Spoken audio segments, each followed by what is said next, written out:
Salam Tuhan beserta kita, semoga kita semua dalam keadaan sehat walafiat. Senang berjumpa kembali dalam renungan harian Santapan Jiwaku. Saudara-saudariku yang dikasihi Tuhan, hari ini kita semua diundang untuk bersama-sama merenungkan firman Tuhan yang akan kita dengar dari Injil Markus, bab 7, ayat 14 sampai 23. Mari kita semua mendengarkan firman Tuhan. Inilah Injil suci menurut Markus. Lalu Yesus memanggil lagi orang banyak dan berkata kepada mereka, "Kamu semua dengarkanlah kepadaku dan camkanlah. Apapun dari luar yang masuk ke dalam seseorang tidak dapat menajiskannya, tapi apa yang keluar dari seseorang itulah yang menajiskannya. Barang siapa bertelinga untuk mendengar, hendaklah ia mendengar." Sudah ia masuk ke sebuah rumah untuk menyingkir dari orang banyak, murid-muridnya bertanya kepadanya tentang arti perumpamaan itu. Maka jawabnya, "Apakah kamu juga tidak dapat memahaminya? Tidak tahukah kamu bahwa segala sesuatu dari luar yang masuk ke dalam seseorang tidak dapat menajiskannya? Karena bukan masuk ke dalam hati, tetapi ke dalam perutnya, lalu dibuang di jamban. Dengan demikian ia menyatakan semua makanan halal." Katanya lagi, apa yang keluar dari seseorang itulah yang menajiskannya. Sebab dari hati orang timbul segala pikiran jahat, percabulan, pencurian, pembunuhan, perzinahan, keserakan, kejahatan, kelicikan, hawa nafsu, iri hati, hujat, kesombongan, kekebalan. Semua hal-hal jahat ini timbul dari dalam dan menajiskan orang. Demikianlah sabda Tuhan. Terpujilah Kristus. Saudara-saudariku yang dikasihi Tuhan, kalau kita mendengar pertama Yesus berbicara tentang hal yang menajiskannya. Tetapi ia menekankan pertama, jikalau kamu bertelinga, hendaklah mendengar. Ya, tentu ini penting ya, pendengaran itu penting. Untuk memahami sesuatu, untuk mengerti sesuatu, kita harus bisa mendengarkan apa yang menjadi pesan dengan baik. Karena kalau kita mendengarkan dengan baik, kita dapat melakukan sesuai dengan instruksi. Ya. Sehingga pemahaman kita itu benar-benar dari suatu pendengaran yang dihayati, dipahami, dimengerti, dan dijalankan atau dilaksanakan dengan baik. Yang kedua, Yesus berbicara tentang hal najis. Dia berkata, bukan sesuatu yang masuk yang menajiskan. Sebab yang masuk akan terus ke perut dan dibuang di jamban. Tetapi yang menajiskan adalah sesuatu yang keluar dari dalam, dari hati, dari pikiran seseorang. Apa yang kita bisa lihat di sini?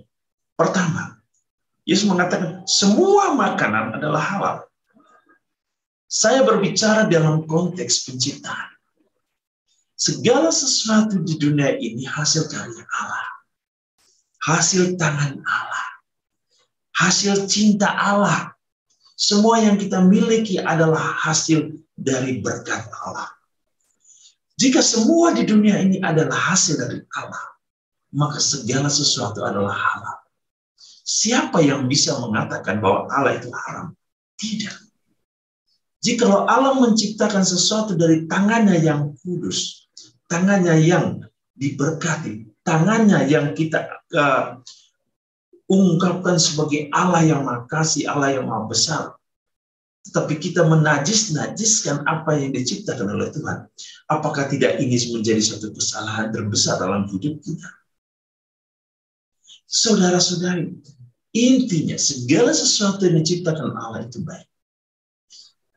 Sesuatu menjadi tidak baik ketika manusia mulai memberikan suatu penekanan, memberikan suatu arti yang berbeda terhadap segala ciptaan Tuhan.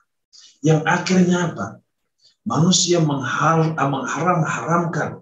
Ada yang dihalalkan, ada yang diharamkan. Saudara-saudari, ini penting untuk memahami bahwa tidak ada sesuatu di dunia ini yang haram yang diciptakan oleh Allah. Kalau sesuatu itu haram, maka Tuhan tidak akan menciptakan. Tuhan memberikan yang terbaik bagi manusia. Itu penting. Yang tidak baik adalah sesuatu yang muncul dari pikiran manusia. Jikalau pikiran itu adalah pikiran penuh dengan kejahatan, hati yang penuh dengan kejahatan. Itulah yang menajiskan. Maka saudara-saudari, penting untuk direfleksikan dalam kehidupan kita sehari-hari.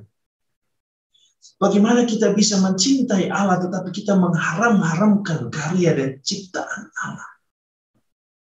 Sebenarnya sederhana. Kalau kita tidak mau, kalau kita tidak ingin terhadap sesuatu, jangan dikatakan sebagai sesuatu yang haram atau sesuatu yang najis.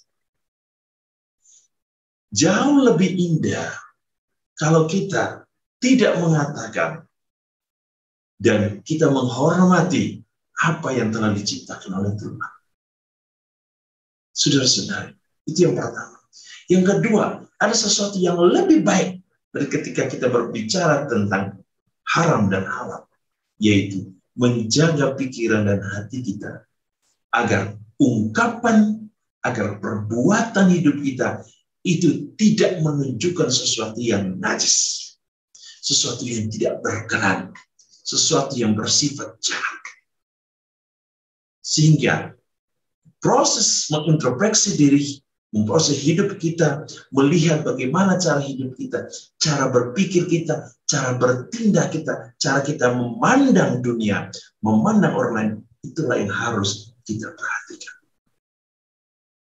Kalau kita membentuk karakter kita menjadi suatu karakter yang positif, maka kita akan menghasilkan nilai-nilai positif dalam hidup. Marilah saudara-saudari, hiduplah dengan cara yang benar, dalam norma yang benar, dengan berpikiran yang benar, dan bertindak yang benar. Sehingga apa yang kita lakukan, apa yang kita pikirkan, semuanya untuk kemuliaan Allah. Semuanya untuk kebaikan kita. Semuanya untuk keselamatan jiwa dan raga kita. Tuhan Yesus memberkati kita dengan berkat-Nya yang berlimpah. Dalam nama Bapa dan Putra dan Roh Kudus. Amin.